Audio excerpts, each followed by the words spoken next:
Welcome to Forecast Bar for iPhone. To get started, just accept the location prompt if you'd like us to automatically use your location to get the weather.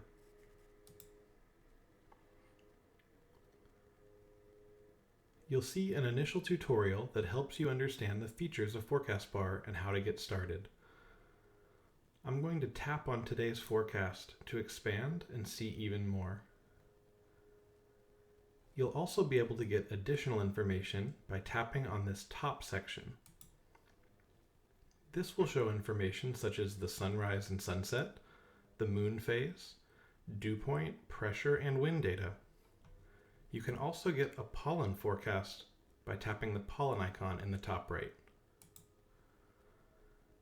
As we return to the main page, we'll be offered the ability to customize our entire forecast. We'll be doing a separate video on how to walk through all of the customization options that Forecast Bar offers. With that, you're ready to go. You can tap to expand any of the forecasts. You can even tap on each hour to learn more about details for that time. Thank you for trying Forecast Bar.